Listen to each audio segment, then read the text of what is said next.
সুপ্রিয় দর্শক, আসসালামু আলাইকুম। ওয়েলকাম সবাইকে নতুন আরেকটা ভিডিও দেখার জন্য। কেমন আছেন সবাই? আশা রাখি ভালো আছেন। আমিও আলহামদুলিল্লাহ ভালো আছি।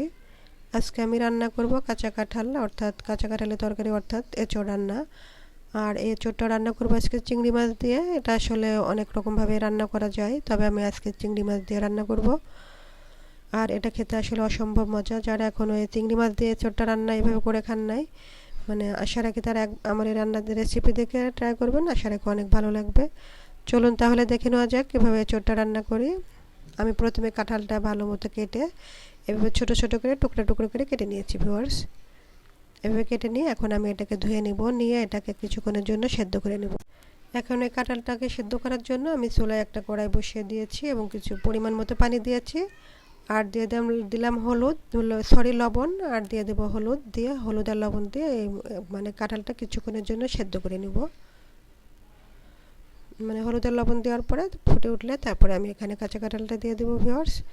এই যে পানিটা ফুটে উঠেছে, এখন আমি কাঁঠালটা ধুয়ে রেখে দিয়েছিলাম, ভালো মতো করে ধুয়ে পানি ঝরিয়ে রেখে দিয়েছিলাম, সেটা এখন দিয়ে দিচ্ছি। দিয়ে এটাকে আমি 60 থেকে 70% পর্যন্ত সেদ্ধ করে নিব। তবে এটা আমার মনে হয় সেদ্ধ না করে নিলেও হয়, তবে আমি আজকে সেদ্ধ করে দেখাবো। এর পরবর্তীতে সেদ্ধ না করে সেটা কীভাবে রান্না করতে হয় সেটাও দেখাবো। আমি যে এটা ঢাকনা দিয়ে রেখেছিলাম, দিয়ে এখন এটা সেদ্ধ মতো প্রায় 60-70% মতো সেদ্ধ হয়ে গেছে। এখন আমি এটাকে নামিয়ে নিব, একটা স্ট্যানারে নামিয়ে একটা স্ট্যানারে পানি ঝরিয়ে নিব, নিয়ে তারপরে এটা রান্না করব। এই যে রান্না করার জন্য আমি একটা কড়াই বসিয়ে দিয়েছি, দিয়ে এখানে আমি দিয়ে দিচ্ছি সরিষার তেল।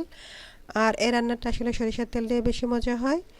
আর এখানে কিন্তু একটু তেলের পরিমাণটা একটু বেশি দিতে হবে, তেলের পরিমাণটা একটু বেশি দিলে ভালো লাগবে। আর ভিউয়ার্স, আমার তেলটা গরম হয়ে গেছে। এখন আমি এখানে দিয়ে দিয়েছি তেজপাতা, 2 টুকরা তেজপাতা দিয়ে দিলাম, দারচিনি দিয়ে দিলাম 2 টুকরা, এবং এলাচও দিয়ে দিলাম 2 থেকে 3 টুকরা মতো।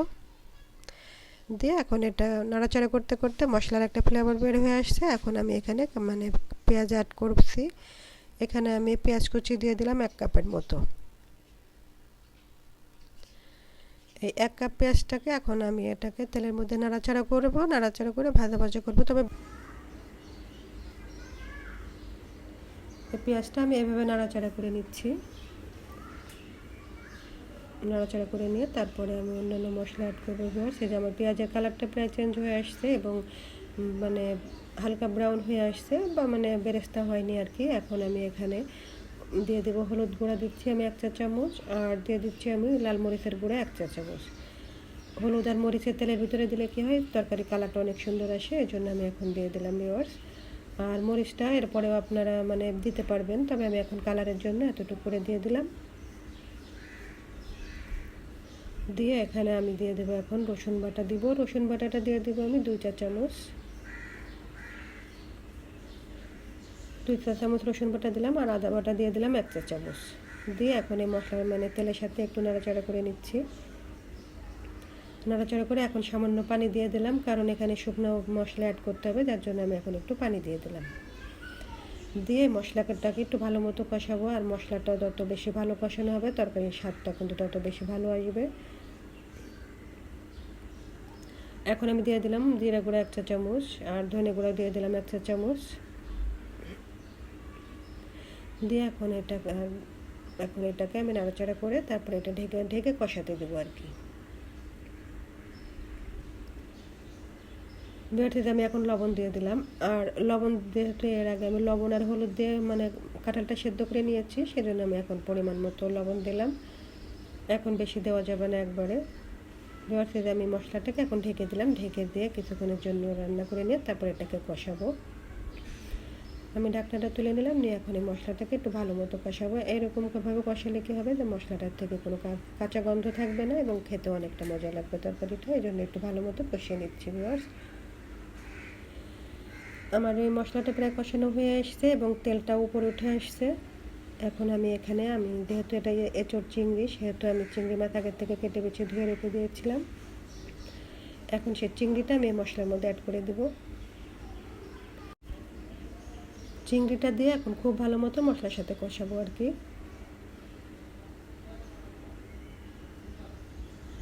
আর এই কাঁঠাল রান্না এঁচোড় রান্নাটা আসলে মানে চিংড়ি মাছ দিয়ে, তারপরে অন্যান্য কিছু দিয়েও রান্না করা যায়, গরুর মাংস দিয়ে রান্না করা যায়, তারপরে আপনার মানে বুটের ডাল দিয়েও রান্না করা যায়, প্রত্যেকটা দিয়েই আসলে রান্না করা যায় এবং খেতে অসম্ভব মজা হয়।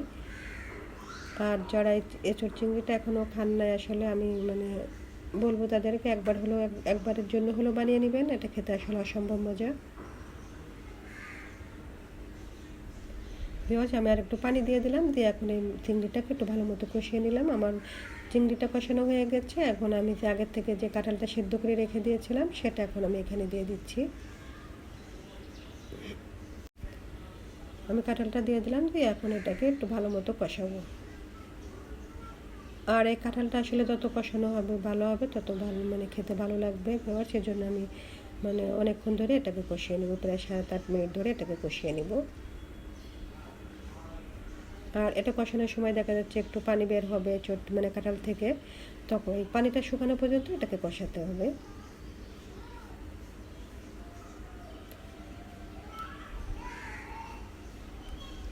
এই যে আমার এই চোখটা প্রায় কষানো হয়ে গেছে, আর এখানে আমি পরিমাণ কষানো হয়ে গেছে। এখন এখানে পরিমাণ মতো পানি দিয়ে দিব, যেহেতু এটা রান্না করতে হবে।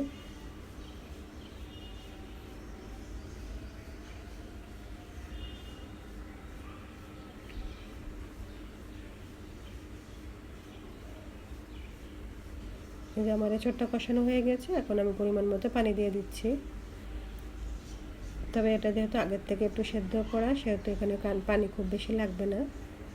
পরিমাণ মতো পানি দিলে আবার দিয়ে আমি পানি দিয়ে দিয়েছি, দিয়ে এখন এটাকে ঢেকে রান্না করবো যতক্ষণ পর্যন্ত এটা সেদ্ধ না হয় এবং পানিটা যতক্ষণ পর্যন্ত শুকিয়ে না আসে ততক্ষণ আমি রান্না করবো ভিউয়ার্স। এই যে আমি ঢাকনাটা তুলে এটা কিছুক্ষণের জন্য নেড়ে দিলাম, দিয়ে আমি আবার ঢাকনা দিয়ে ঢেকে এটা মানে ঝোলটা না শুকানো পর্যন্ত আমি এটাকে রান্না করবো আর কি ভিউয়ার্স। আর এখানে আমি কিছুটা কাঁচামরিচ দিয়ে দিলাম। আপনারা মানে কাঁচামরিচটা বা শুকনো মরিচটা টেস্ট অনুযায়ী দিতে পারবেন, দিয়ে যেমন ঝাল খাবেন ভিউয়ার্স। এই যে আমার মানে তরকারিটা ঝোলটাও প্রায় শুকিয়ে এসছে এবং এঁচোড়টা কিন্তু সেদ্ধ হয়ে গেছে। আমার এটা শুকিয়ে আসছে, আর কিছুক্ষণের জন্য এটাকে মানে রান্না করব, ঝোলটা আর একটু শুকাবো। আপনার ইচ্ছা করলে এই মানে এই পর্যায়ে নামিয়ে নিতে পারেন, আবার যদি মনে করেন যে আর একটু শুকাবেন তাহলে আর একটু শুকিয়ে একদম মানে ঝোল করে নিতে পারেন ভিউয়ার্স। আমি একটু ঝোল থাকতেই নামিয়ে নিব ভিউয়ার্স। আমার এঁচোড় রান্নাটা হয়ে গেছে, আমি এখন তুলে নিচ্ছি। তবে অনেকে ঝোল মতোই পছন্দ করে বা অনেকে আবার এর থেকে শুকনো পছন্দ করে, সেটা আপনাদের রুচি অনুযায়ী এটাকে রান্না করে নেবেন ভিউয়ার্স। এটা এখন আমি একটা বাটিতে তুলে নিচ্ছি। আর এই রান্নাটা আসলে খেতে অসম্ভব মজা হয়েছে। আপনারা বাসায় একবার হলেও ট্রাই করবেন, আসলে অনেক ভালো লাগবে ভিউয়ার্স। আশা রাখি আমার এই রেসিপিটি আপনাদের ভালো লেগেছে। আর যদি ভালো লেগে থাকে তাহলে লাইক, কমেন্ট এবং শেয়ার করতে ভুলবেন না। আর প্লিজ চ্যানেলটি সাবস্ক্রাইব করে দিয়ে আমাকে উৎসাহ দিবেন। আমাকে সামনের দিকে এগিয়ে যাওয়ার জন্য আপনাদের উৎসাহটা আসলে অনেক বেশি প্রয়োজন।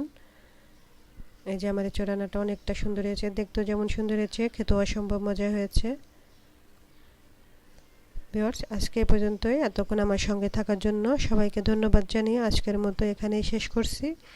সবাই ভালো থাকবেন, সুস্থ থাকবেন। সে পর্যন্ত দেখা হবে নতুন কোনো ভিডিওতে। সে পর্যন্ত আল্লাহ হাফেজ, আসসালামু আলাইকুম।